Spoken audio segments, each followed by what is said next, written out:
안녕하세요. 레이시안입니다. 대한민국에 대해서 이야기할 때 반드시 이해해야 하는 게 일본입니다.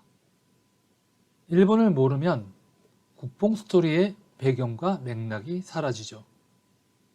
문제는 현재 한국인들은 일본의 실상을 전혀 모른다는 겁니다. 물론 한국인들만 잘 모르는 것은 아니죠. 그러나 다른 나라와는 달리 일본은 한국의 이웃입니다. 한국인들은 자신의 생존을 위해서 그 누구보다도 일본에 대해서 잘 알아야 합니다.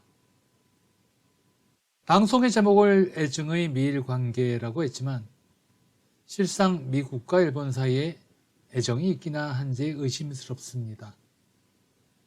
양자는 사실 원망과 증오의 관계죠. 오늘은 한국의 미래를 논하기 전 배경 설명의 차원에서 일본 상황을 설명하겠습니다.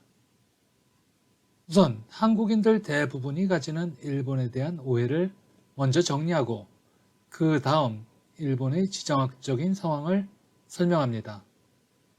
그리고 해당 지정학적 상황이 오늘날의 일본을 어떻게 만들었는지 보여드립니다. 마지막으로 향후 미일 한일 관계에 해당 상황이 어떻게 영향을 줄지 설명드리겠습니다. 오늘 방송을 통해서 한국이 왜 핵무기를 가질 수 없는지도 자연스럽게 이해되실 것입니다. 우선 일본에 대한 한국인들의 인식은 크게 양극단으로 갈라집니다. 소위 반일주의자입니다. 단순하게 말하면 일본을 언제든 한반도를 재침략하려고 하는 잠재적 적국으로 보는 관점입니다. 따라서 일본과의 협력에 절대로 반대하는 입장이죠. 근본주의적 접근입니다. 그리고 다른 극단은 패전 이후의 일본은 미국의 동맹국이니 현재는 절대로 무해하다는 입장이죠. 일본은 미국의 친구이고 한국도 미국의 친구이니 일본은 한국의 친구가 될 수 있다는 관점입니다. 물론 이러한 양극단 사이에는 일종의 스펙트럼이 있습니다만 가장 목소리가 큰 것은 역시 양극단의 견해들이죠. 한국의 관점에서 현대 일본의 실체를 알고자 한다면 우선 일본에 대한 미국의 시각을 먼저 고려할 수밖에 없습니다. 미국이 일본을 바라보는 방식을 이해하려면 두 가지 맥락이 있습니다. 역사적 관점과 지정학적 관점입니다. 우선 역사적 관점에 대해서는 일단 많은 분들이 알고 있으니 나중에 이야기하고 지정학적 관점부터 이야기해 보겠습니다. 사실 일본에 대한 미국의 지정학적 관점은 이해하기 어렵지 않습니다. 태평양을 중심으로 한 세계의 지도만 보시면 순식간에 알 수 있죠. 역사상 모든 대제국들은 바다를 지배했습니다. 로마는 지중해를 지배했죠. 스페인도 한때 대서양을 지배했고 대영 제국은 전 세계의 바다를 지배했습니다. 이후 대영 제국은 미국에게 전 세계 바다의 지배권을 넘깁니다. 바다를 지배하는 해양 국가가 전 세계를 지배합니다. 그리고 세계의 지도를 다시 봅니다. 세계 해양 국가는 영국과 미국만 있나요? 그렇지 않습니다. 일본이 바로 태평양을 향해 온몸을 펼치고 있습니다. 일본이 바다로 뻗어나가는 걸 방해할 지정학적 걸림돌은 전혀 없습니다.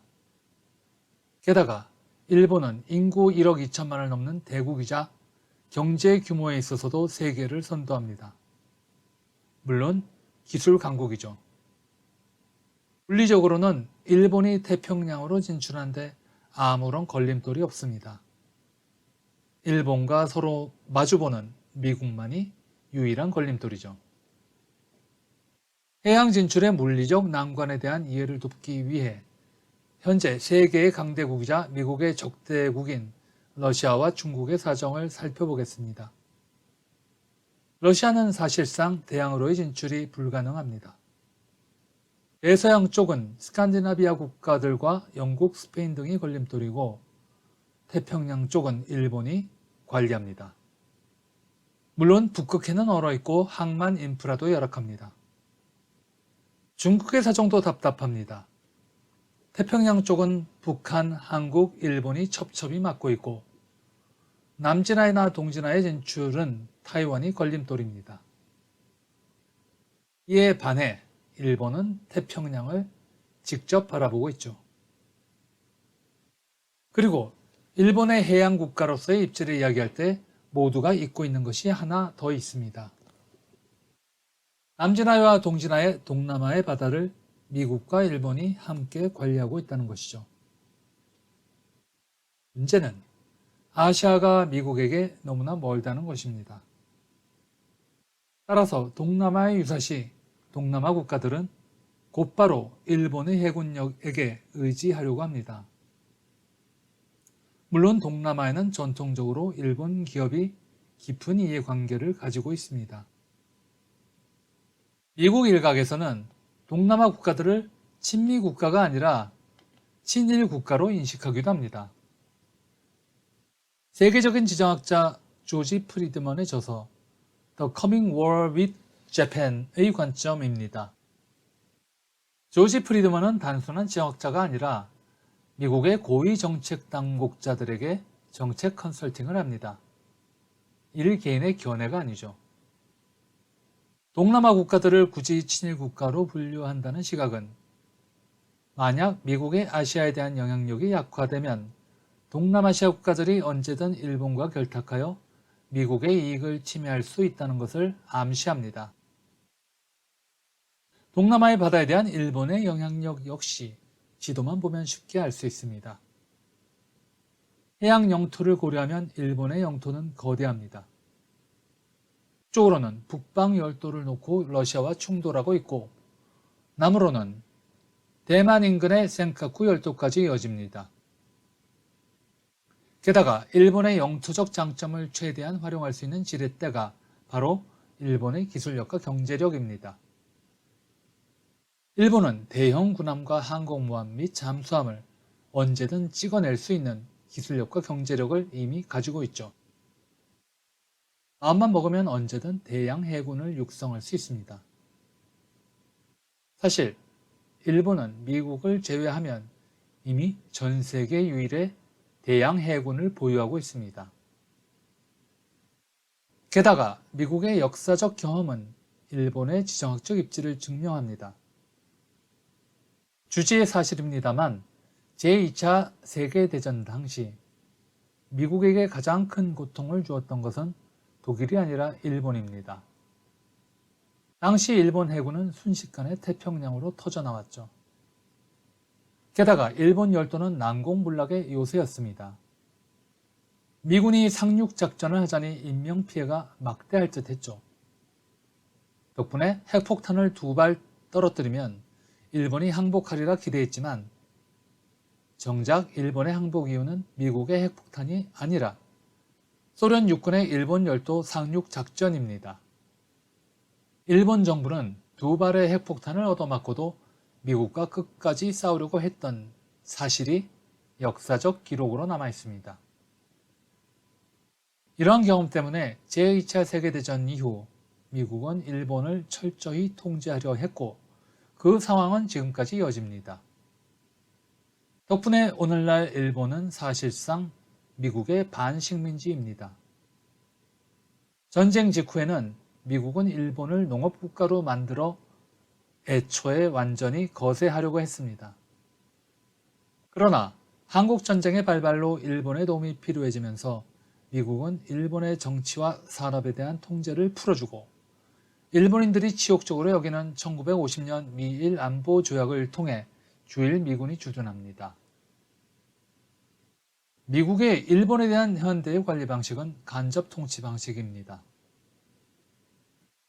물론 메가더 장군이 주도하던 GHQ의 통치도 간접 통치였지만 당시에는 공식적인 간접 통치 시스템이고 지금은 일본의 언론과 검찰이 미국의 눈과 귀와 때로는 칼이 되어 눈에 보이지 않는 그물망으로 일본을 지배하고 있습니다.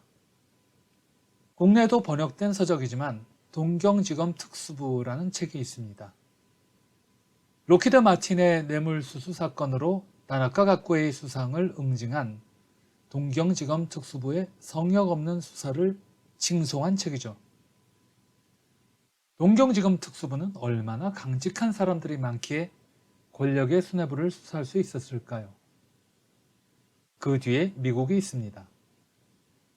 예를 들어 만약 일본 정치인이 미국의 통제를 벗어나 중공이나 소련 등 적성국가 독자 외교를 하려 들면 일본의 주요 언론이 과거 오랫동안 수집한 비리 사건들을 일제히 터뜨려 조리돌림합니다.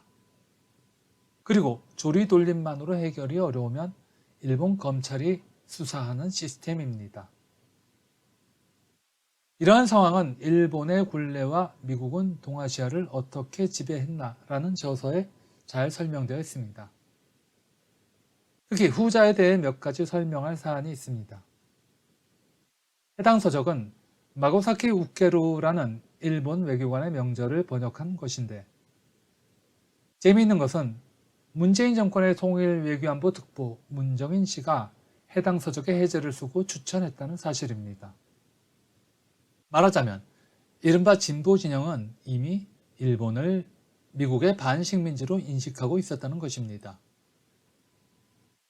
그런데 최근 윤석열 정부가 미일과의 협력 수준을 높이자 진보 진영에서는 요즘 새로운 견해가 나오기 시작합니다. 한국의 제1동맹은 미국이지만 미국의 제1동맹은 일본이라는 주장이죠. 말하자면 미국에게 가장 중요한 아시아 국가는 일본이며 한국은 미일의 이익을 위해 이용당할 뿐이라는 진보 진영의 비판입니다. 한때 진보 진영은 일본이 미국의 반식민지라고 주장하더니 지금은 일본이 미국의 제1의 동맹국이라고 견해를 바꾼 것이죠. 아니, 견해가 아니라 말을 바꾼 겁니다. 참고로 이 대목에서 약간 옆길로 새자면 일본의 반도체 관련 수출 금지, 후쿠시마 오염수 방류 등 한국의 이익을 침해하는 일본의 정책들은 모두 미국의 묵인하에 진행된다는 것을 진보 진영은 이미 알고 있습니다. 그러나 미국에게는 일체 불평하지 않죠. 분명히 식민지와 동맹국은 전혀 다릅니다. 한미상호방위조약은 한국의 요구에 따라 체결된 군사협력조약입니다. 그러나 미일안전보장조약은 명백히 승전국 미국의 패전국 일본에 대한 불평등 조약입니다. 즉, 일본은 엄연히 제2차 세계대전의 패전국으로 미국의 지배하에 놓인 식민지, 좋게 말해 반식민지입니다. 즉, 미국과 일본이 절친한 친구가 아니라 일본이 미국의 노예이기 때문에 일본과 미국은 한 몸처럼 움직입니다. 일본의 우익들은 이러한 상황을 정확하게 알고 있습니다. 일본의 드라마나 애니메이션 등을 보시면 일본 우익들의 미국에 대한 저항감과 비통함을 종종 발견하게 됩니다. 물론 미국도 일본 우익들의 미국에 대한 원한을 잘 알고 있습니다. 이러한 상황에서 미국이 한국의 자체 핵무장을 허용한다면 무슨 일이 벌어질까요? 한국의 자체 핵무장이 가져올 여파들이 많지만 미국의 관점에서 가장 큰 문제는 일본입니다. 한국의 자체 핵무장을 허용하면 일본의 자체 핵무장을 막을 논리가 사라집니다. 머지않아 일본은 자신의 막강한 기술력과 경제력을 이용해 간단히 자체 핵무장에 성공하고 얼마 지나지 않아 일본의 핵 잠수함이 핵탄두를 장착한 SLBM을 싣고 태평양으로 쏟아져 나올 것입니다. 일단 일본의 핵잠이 핵탄두를 싣고 태평양으로 나오면 미국은 일본과의 전쟁 없이는 이러한 상황을 돌이키지 못합니다. 일본이 영원히 미국의 친구로 남을까요? 일본 우익들의 미국에 대한 원한이 하늘에 사무치는데 그 누가 장담할 수 있을까요? 이제 일본에게 채워진 미국의 족쇄가 조만간 풀릴 듯 합니다. 계기는 양안전쟁이죠. 양안전쟁이 발발하면 일본은 반드시 개입합니다. 미국의 요구 때문이라고는 하지만 사실은 일본이 기다렸던 기회이니까요. 역사상 미국은 일본을 통제할 기회를 2번 놓쳤습니다.